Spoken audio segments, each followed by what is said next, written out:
Assalamualaikum warahmatullahi wabarakatuh. Salam Waalaikumsalam. sejahtera buat kita semua. Terima kasih untuk para penonton di IGTV saya kali ini. Kita bareng-bareng lagi masuk ke Millennial Happy Hour. Kali ini bersama saya ada yang ganteng dan gagah di bawah ini, Kakak. Aduh, namanya panjang banget, saya sampai kadang-kadang skip. Arjuna.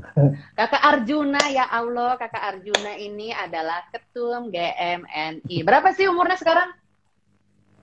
Sekarang 29, Pak. Wah, 29. Masih milenial. Kalau dalam takaran milenial itu berarti milenial muda. Milenial hampir. Bukan. Hampir Milenial junior. selesai. Oleh Bukan junior, tahu. Pak. Milenial hampir selesai itu kalau 39, 29 itu masih 39 milenial ya. junior. Nah, jadi saya pengen tanya-tanya nih gitu kan. Kalau kakak lebih kayak gimana ya kalau makanya judulnya itu gimana GMNI. Saya sekolah dari SMA itu sekolahnya di luar negeri gitu kan. Iya. Alhamdulillah gitu kan dapat beasiswa sekolah di luar negeri sehingga kuliah pun saya jadi mahasiswa itu dengan pendidikan luar negeri. S1-nya saya di Mesir, di Cairo University, saya ambil ilmu politik. S2-nya saya di Amerika, di University of Massachusetts Boston, ngambilnya resolusi konflik. Jadi saya maksudnya tahu sama organisasi-organisasi di Indonesia gitu kan. Iya. Tetapi kan beda dengan anak-anak yang memang berorganisasi gitu kan di sini dengan berbagai macam grup-grup mahasiswa. Kalau di luar negeri itu cuma ada PPI sama atau kalau di Mesir PPI ya. itu PPMI itu doang yang beda.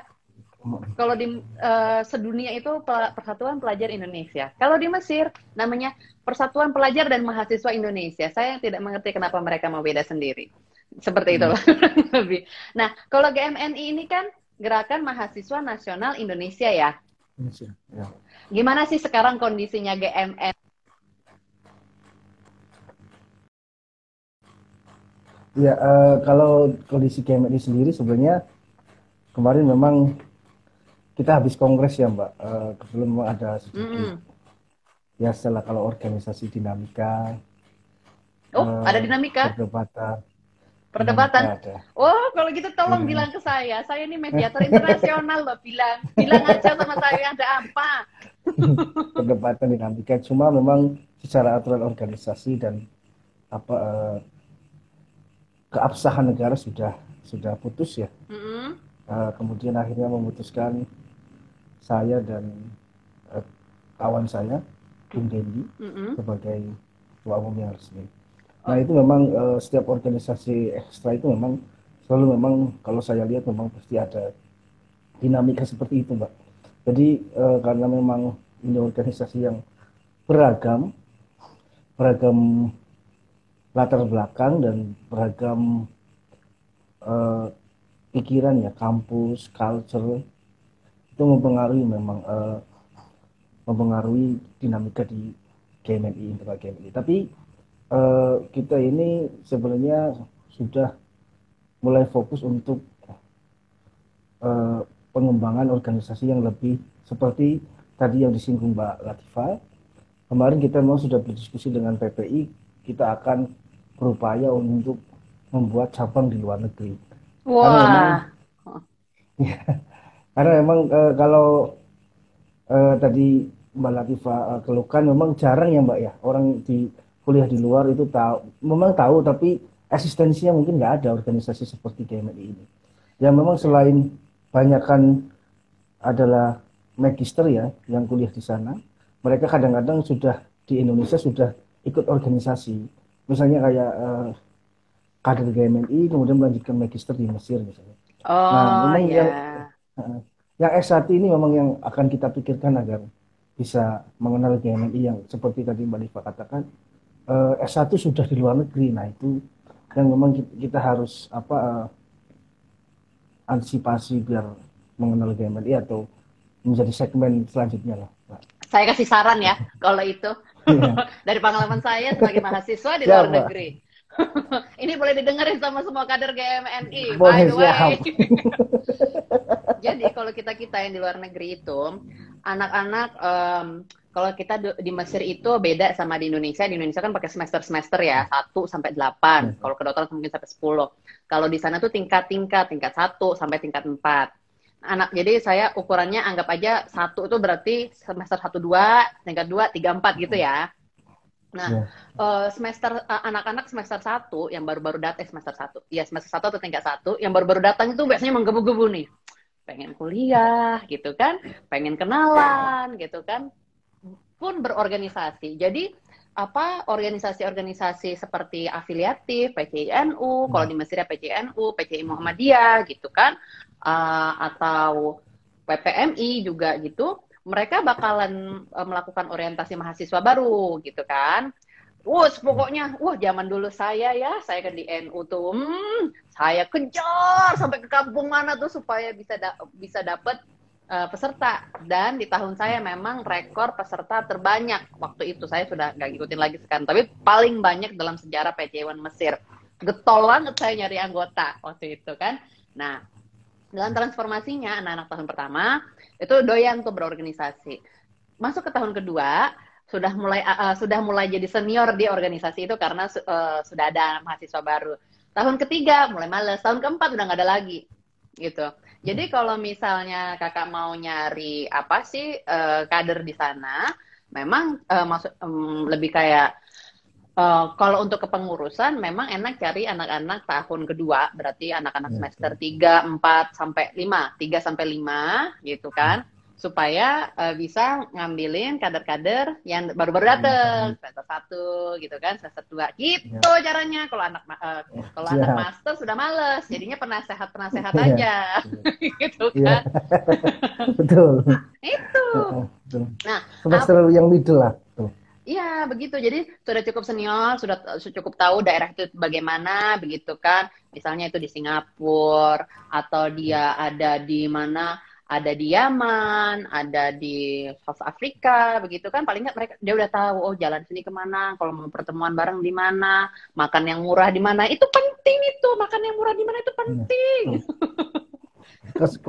Kos-kosan yang murah. Emang itu, makanya carinya gitu. Jangan cari S2 mau belajar, apalagi doktor. Iya, betul. Nah, apa yang paling dibanggakan dari GMNI? Ya, kalau dari kita sebenarnya yang paling dibanggakan ya, yaitu kita dilahirkan sebagai organisasi yang memang berfondasi pada pemikiran Bung Karno. Itu yang memang sebagai sebuah ideologi ya di GMNI. Dan itu memang kalau kita lihat ya secara objektif di tengah kondisi hari ini memang sangat sulit kita temukan bahwa organisasi yang berbicara soal kesejahteraan rakyat yang marginal ya Mbak. Itu masyarakat yang marginal itu yang sebenarnya masih mengapa kita harus bertahan di GMNI, yang membuat kita terus bertahan yaitu karena ada yang kita perjuangkan yaitu masyarakat marginal atau yang disebut biasa kita menyebutnya kaum marhen. Kaum marhen. Saya baca banyak soal kaum marhen itu di buku Pancasilanya Bung Karno ya. Itu buku dari lecture beliau. Jadi itu kayak dijelaskan betul. Jadi sebenarnya beliau ngasih kuliah terus ada yang nulisin gitu. Kayak transkrip. Jadi ya oke banget sih. Wah, terus tapi kalau ngomongin soal katanya memang berkonflik ya. Kebetulan saya master resolusi konflik. Jadi boleh cerita apa yang perlu ditingkatkan saat ini? Boleh curhat ke saya. Jadi gimana tuh? Tapi menurut saya sih, maaf, sebentar. Tapi menurut saya konflik berorganisasi itu wajar dan maklum ya, apalagi kalau anak-anak muda.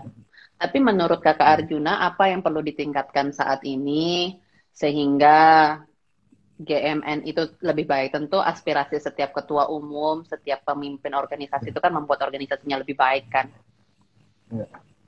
Iya, sebenarnya yang perlu ditingkatkan memang kaderisasinya Mbak. Karena memang kita berlomba dengan yang lain. Apalagi misalnya kita tahu misalnya katakanlah satu organisasi misalnya HTI misalnya yang kita tahu kemudian kemarin ramai, itu memang kalau kita lihat statistiknya, oh ternyata dia besar. Artinya setelah kemudian lama kemudian terbuka, oh ternyata ini besar. Orang kan dulu nggak tahu ternyata ini sudah ribuan anggotanya. Nah ini yang sebenarnya yang menjadi tantangan organisasi seperti GMNI ya, yang juga berkewajiban mengawal nasionalisme, mengawal keberagaman di Indonesia ini.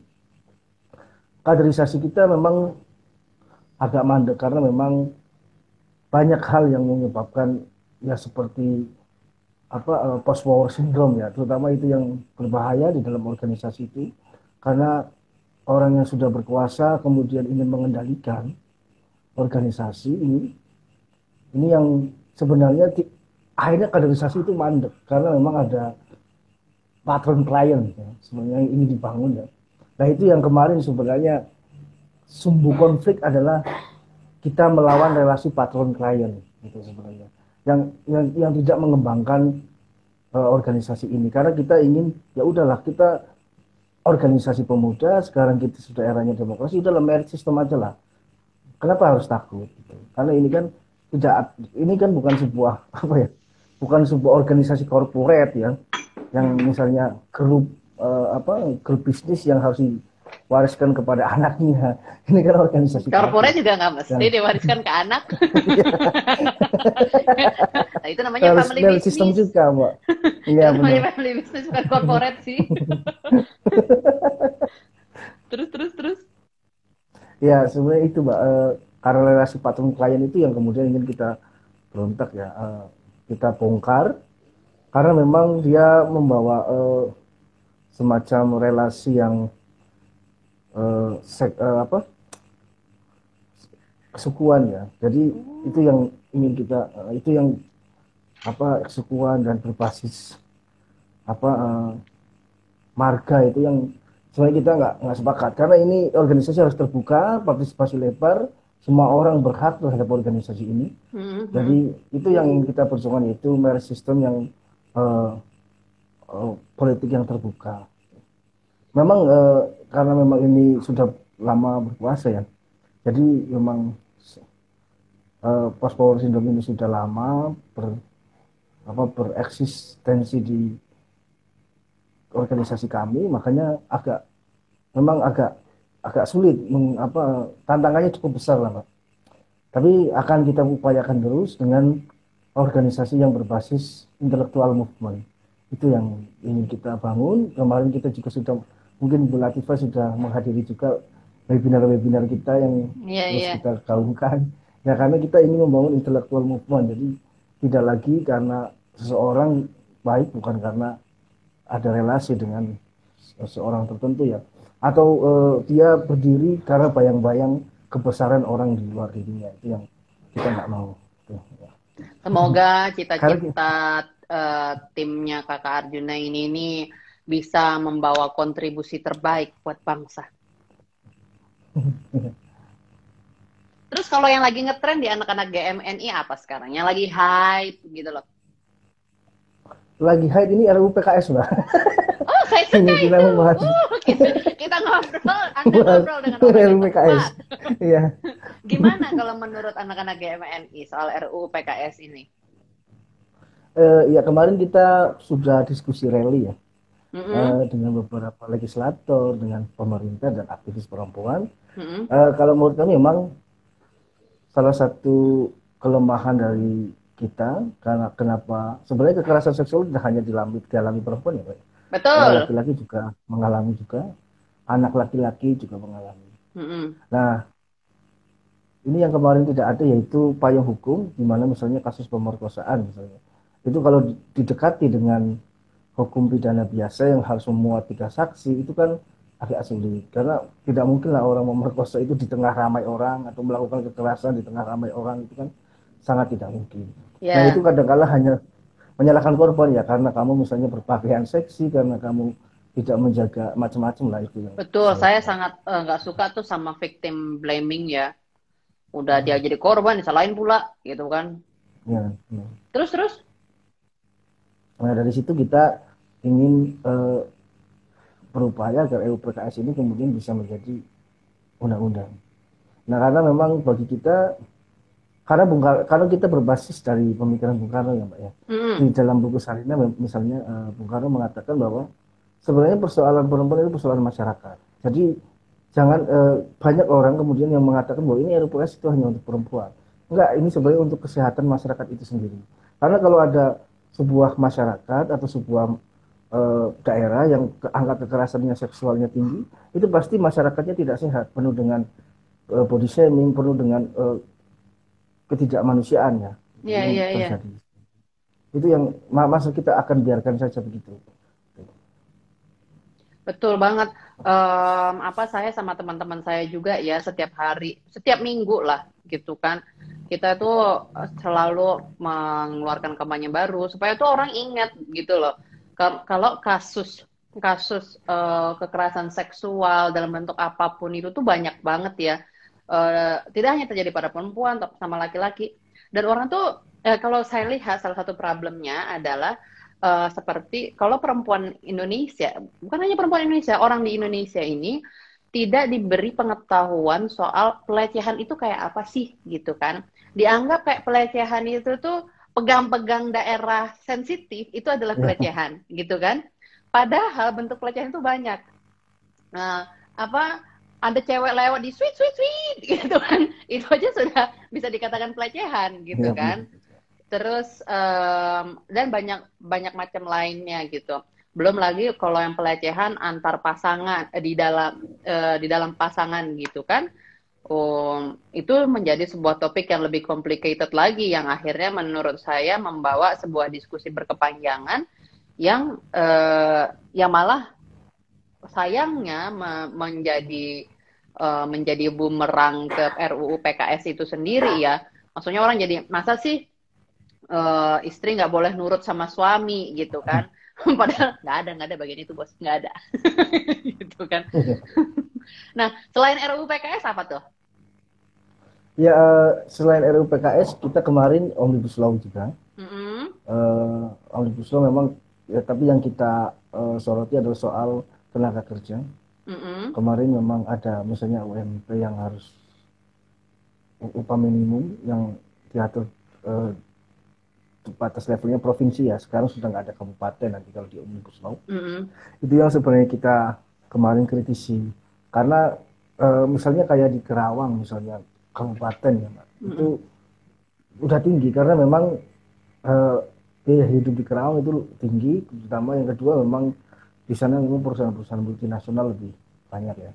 Nah kalau dia ikut UMP Jawa Barat itu turunnya jauh, misalnya Kawarawang 3 juta, sekitar 3.500.800, Jawa Baratnya sendiri masih 1 juta koma kan.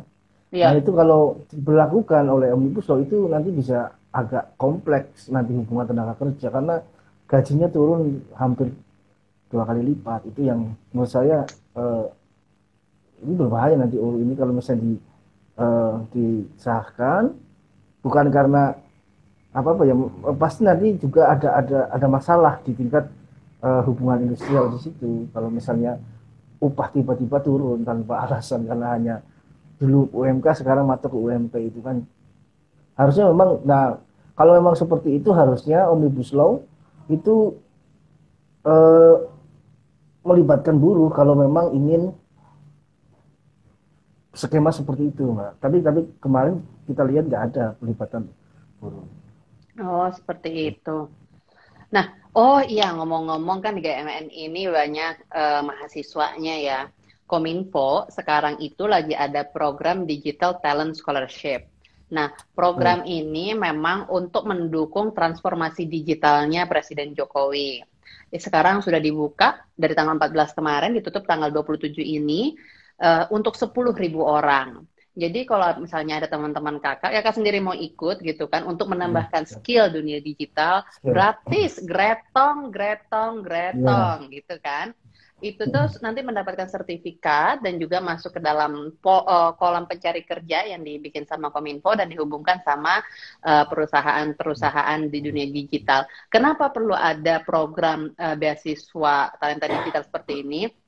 Karena bisa dilihat semakin Indonesia maju dengan transformasi digitalnya, dibangun infrastrukturnya di mana-mana. Lah kalau orang-orang yang nggak ada yang bisa pakai gimana? Kan begitu kan Ya, susah betul. gitu kan. Ya. Sementara daripada menurut saya karena ini semua online class gitu kan, karena pandemi juga, dan daripada anak-anak muda cuman rebahan doang di rumah atau joget-joget main TikTok, menurut saya it's okay. Rebahan is very good gitu kan. Ya, Joget TikTok juga saya suka nontonnya gitu kan. Tetapi akan lebih baik betul. lagi kalau sambil begitu di sela-sela juga ikut kelas supaya dapat skill baru sehingga punya daya saing lebih tinggi kalau masuk ke dunia kerja. Nah, ini tentu khusus skill-skill di dunia digital, anak-anak lulusan SMK boleh. Pokoknya udah punya KTP 17 tahun ke atas dia bisa daftar. Info lebih banyak kakak bisa cek di digitalent.kominfo.go.id. Gitu, digitalent kayak Ya. bahasa Inggris gitu .kominfo.go.id. Saya kembali lagi ke Kakak Arjuna. Jadi apa kenangan masa kecil kakak yang sangat berpengaruh sama diri kakak sekarang ini? Kenangan masa kecil mungkin belajar gitar pertama kelas 6 SD. Gitu. Oh, kelas berapa? Kelas berapa? Kelas 6. Kelas 6 SD. Ya Allah. Itu Terus lagi susah-susahnya. Tapi ya memang karena rasa kepengen besar, memang akhirnya setiap hari main gitar bisa. yang dipakai Setiap gitar pulang apa bass? sekolah, gitar mbak, gitar biasa. Ya. Wow. Wah, asik banget itu kalau cangkruan kan bagian yang kita jeng-jreng, Cangkruan ya. jeng-jreng gitu. Oh, gitu. Oh, jadi, nah, kalau dalam 5 tahun apa impian yang ingin kakak capai? 5 tahun ke depan mencapai hmm, sekolah di luar negeri mungkin. Oh, amin, amin, amin. Saya doain lo, amin Amin, ya amin. Allah. Semoga Kak Amin, Arjuna amin. sekolah di luar negeri apa? Mau ngambil apa? S berapa? S20? Saya, S30? saya S2, S2 lagi aja mbak, karena Oh, S2 ini saya tidak sesuai oh mau ngambil S2 jurusan ya. apa? Saya pendidikan mbak sebenarnya. Loh, S1-nya? Teknologi pembelajaran kurikulum. S1-nya teknologi pembelajaran. S2-nya yang udah apa? Yang untuk ini ketahanan nasional. Oh, oh jadi mau ngambil S2 pendidikan lagi gitu kan? Iya, yang Oh pendidikan lagi bagus mbak. bagus, biar nanti jadi profesor. Saya dukung itu. Iya. Amin, amin. Amin. Sekarang kan katanya LPDP udah buka lagi kan, bisa dijajaki tuh. Siap mbak, siap. Gitu. Nah, menurut saya juga pengen kalau 5 tahun lagi sih saya pengen jadi dokter. Tapi Amin, itu amin, amin. berarti Saya aminkan mbak. terima kasih ya, tolong ya aminnya yang banyak ya cuma satu. Amin, amin, amin. Saya pengen Gantian, jadi dokter. gantian. Kalau jadi 5 tahun lagi jadi dokter, berarti dalam 2 tahun lagi saya harus daftar tuh. Dengan kepedean 3 tahun selesai. Amin, amin, amin, amin mbak. Udah bagus sih, maksudnya master 2. Saya pernah ketemu orang masternya tuh kayaknya banyak banget. Title-nya tuh Iya. M apa, M apa, M apa, M apa, M apa gitu kan. Kuat banget ya Allah gitu kan. Terakhirnya LM mbak. Hah? Terakhirnya LM. LS itu apa? ALM. Nanti besok kita kan ALM. Astagfirullah. Astagfirullah. Jadi dia semuanya terakhirnya juga ALM tuh. Ya ALM. ampun. Nah, saya biasanya dalam Millennial Happy Hours itu, tamu saya minta bawa 3 item dari daerahnya yang bisa dikasih tahu sama audiens, supaya audiens tahu ini orang ini nih asalnya dari mana, tahu maksudnya barang apa di situ. Nah, sekarang kan lagi di Magelang nih ya. Ya. Ada bawa nggak sesuatu? Apa ya? Atau apa yang khas di sana, bisa seperti barang atau pelajaran hidup atau culture di sana yang orang harus tahu. Magelang tuh gitu, begitu makanannya kayak gitu Ya. kan. Mungkin kalau di sini yang terkenal getuk ya mbak. Oh ya, Getuk trio ya. getuk trio. Tapi saya nggak bawa ini. Nggak Iya. apa-apa, kalau gitu nanti tak cari online. Getuk trio. Getuk trio. Iya. Nah, emang enak banget. Rasanya apa? Rasanya manis sih, Mbak, karena memang gula kelapa ya. Saya tahu, Kakak Arjuna ini tidak bisa menjadi komentator makanan. Pokoknya enak. Selain getuk trio apa? Yang kedua? Selain getuk trio, Magelang itu ya paling wisata Mbak ya, Apa tuh? yang saya tahu. ya Borobudur. Mm-mm. Terus kalau di sini memang kalau saya lihat sih ada yang memang menarik ya. Kalau Ya. di desa ini memang kalau di desa-desa di Magelang ini kalau yang saya tahu itu keberagamannya, itu toleransinya, Mbak. Oh gitu. Misalnya di satu kampung desa itu kelas desa ya, itu ada gereja, ada masjid. Gitu. Kalau ada Depan-depanan. yang beragama, sebelah-sebelahan. Kayak Istiqlal sama Ya, katedral sebelahnya gitu ya. ya, banyak Hmm. seperti itu. Terus, Jadi nggak jarang ada keributan, jarang ada. oh alhamdulillah. Jadi kalau apa? Sebenarnya di kita ini ada, Mak, itu kan menggambarkan Indonesia banget ya. Mm-mm. Kalau di luar itu ada banyak huru hara lah, orang bising dengan apa? Saling bertempur tentang keyakinannya. Kalau kita ke desa itu jadi adem, oh ya ini Indonesia sebenarnya. Kalau kita di Jakarta kan misalnya ya, oh Emang bising dengan betos. tempur kayak gitu ya, ya. Bertempur dengan keyakinannya A B C D. Nah, tapi Mm. kalau kita balik ke situ, oh ini memang Indonesia dan itu memang yang bisa membuat kita jernih dalam berpikir dan menenangkan lah, Mbak. Tapi ya, ini saya menjadi sesuatu yang menarik nih ya. Saya ini minggu kedua, saya hosting Millennial Happy Hour. Dari semua narasumber saya, itu kan rata-rata tinggalnya domisili di daerah, dari Samarinda, Ternate, begitu kan, dari Bandung. Mayoritas menjawab salah dari tiga hal itu adalah karakter warganya. Ya memang adem ayem lah, apa Ya, ya, punya punya rasa tenggang rasa yang bagus, kebinekaan gitu kan. Yang mana menurut saya berarti memang orang Indonesia itu seperti itu, kebinekaannya itu ya, kuat ya. gitu kan. Jakarta ini aja Bang yang bikin repot.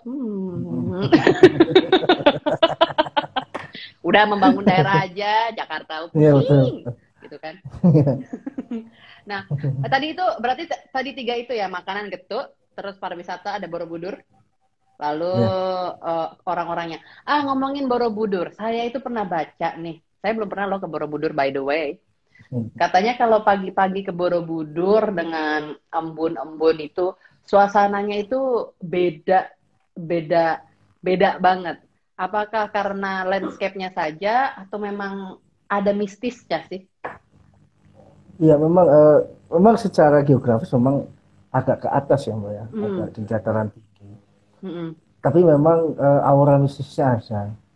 Aura mistisnya memang kalau kita di situ memang ya sunyat ya, sunyi sunyat dan itu kan memang tempat ritual ya, Mbak. Jadi aura untuk misalnya berbau wangi dan lain sebagainya itu memang ada. Memang Oh. ya semuanya kalau orang ritual lah, kalau orang Hindu atau Buddha ritual kan pasti dia menggunakan sesaji atau apalah. Oh Dan wow. nah itu memang itu yang membuat aura mistisnya tebal ya, Mbak. Bau bau Itu memang. kemenyan. Iya, itu, itu memang Jadi tebal itu memang. sudah berapa kali dong pergi ke Borobudur? Kalau sebenarnya baru 2 kali, coba kalau lewat sering, Mbak. Kalau masuk Ah. cuma baru 2 kali. Oh. Paling Oh, lewat. balik lewat. Oke, ini kita sudah hampir penghujung acara, sudah hampir 30 menit. Nah, saya seperti tamu-tamu lainnya di Millennials Happy Hour, semuanya saya rapid test. Kalau biasanya Ya, siap. orang-orang itu pada di rapid test itu di awal, kalau saya rapid testnya di akhir gitu kan ya. Jadi udah kena virusnya duluan itu baru dites. Nggak, tapi rapid testnya Millennials Happy Hour itu berbeda karena ini kayak pertanyaan yes no questions atau pertanyaan iya atau enggak, saya kasihnya random, jawabnya juga terserah, begitu kan? Nah, Ya, saya berikut. Apakah pernah tinggal di Jambi? ya, tidak. Apakah guru bahasa Inggris waktu SMP pakai kacamata? Iya, Pernahkah belajar bahasa Cina? enggak, tidak. Suka makan es krim? Ya, Oh. Suka ke kebun binatang? iya, Apakah sahabat kamu gondrong? iya. Oh wow, pertanyaan saya bagus ya. Apakah apakah kamu enggak, bukan. Apakah kamu orang pagi yang morning Bukan, person? Oh, bukan. tidak. Ya wes, kalau habis ini saya WA itu enggak usah pagi-pagi ya, malam-malam aja. Apakah apakah ada hujan di daerah kamu? Delapan. Ada. Oh, Ya, ada. Nonton TV apa Netflix? Salah, bukan. Ini yes Netflix. no. Apakah nonton Netflix? Ya, berarti ya. Ya. Mm. Em, Apalagi ya, satu yang enak ya. Apakah akan ke Jakarta dalam waktu dekat? Ya. Nah, oke, nanti kita Mm. silaturahmi di sini. Siap. Oke, terima kasih banyak Kakak atas waktunya. Ya, Boleh nggak sama. kasih pesan sedikit kepada anak-anak muda yang nonton Siap. sebelum kita tutup? Ya, untuk teman-teman ya, baik teman-teman GMNI dan teman-teman mahasiswa di seluruh Indonesia, tetap stay di rumah karena COVID masih masih sedang kita tangani bersama, dan tetap stay kreatif, bikin konten-konten yang bisa mencerdaskan, menghibur dan lain sebagainya. Jangan pernah berhenti untuk berkarya walaupun COVID-19 ini melanda. Mungkin itu aja, Mbak. Terima kasih. Oke, mantap banget. Makasih banyak atas waktunya. Sampai ketemu lagi. Selamat melanjutkan malam. Assalamualaikum. Waalaikumsalam, Mbak.